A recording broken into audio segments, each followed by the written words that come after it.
আলহামদুলিল্লাহি রাব্বিল আলামিন আর রহমানির রহিম মালিকি ইয়াউমিদ্দিন ইয়্যাকা না'বুদু ওয়া ইয়্যাকা নাস্তাঈন। টেনে টেনে বললাম, প্রতিটা আয়াত শেষেই থামলাম, ঠিক কিনা? ঠিক এভাবে বিষ্ণু ইসা ইসলাম তেলাওয়াত করতেন। এবং তিনি বলতেন, জাইয়িনুল কুরআন বিআসওয়াতিকুম, তোমরা সুন্দর কণ্ঠে, সুললিত কণ্ঠে সুর করে কোরআন পড়ো, সুন্দর করে পড়ো। অনেকে বলে, হুজুর আমার গলায় তো কোনো সুর নাই, আমি কি করব? প্রত্যেকের গলায় কিছু না কিছু সুর আছে।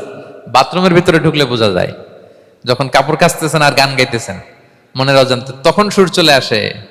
কোরআন পড়ার সময় সুর বেরোয় না, না? যার যেরকম সুর ওইটাই আপনি সুন্দর করে পড়বেন।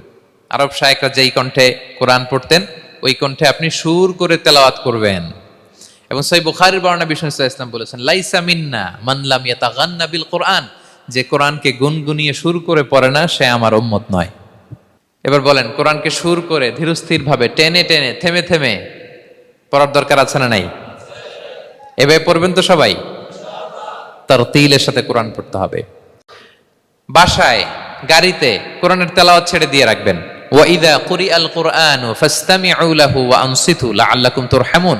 যখন কোরআনের তেলাওয়াত হয় চুপ থাকো, মনোযোগ দিয়ে শোনো, আল্লাহর রহমতের বারিধারা তোমার উপর নাজিল হতে থাকবে।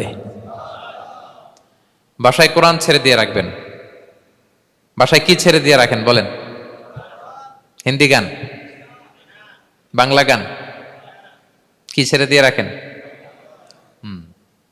লাউড স্পিকারে কোরআন ছেড়ে দিয়ে রাখবেন। গাড়ি চালাচ্ছেন, কোরআন ছেড়ে দিয়ে রাখবেন, রহমতের বারিধারা নাজিল হবে। আর তেলাওয়াত করার সময় তারতিলের সাথে, নাকি খতম উঠাইতে যায় কোরআনের খতম করে দিবেন? হ্যাঁ, না, ধীরস্থির ভাবে পড়তে হবে। তাড়াহুড়ো করে পড়লে আমরা শুনলাম আজকে কোরআন লানত দেয়, কি দেয় ভাই? এমনটা যেন না হয়।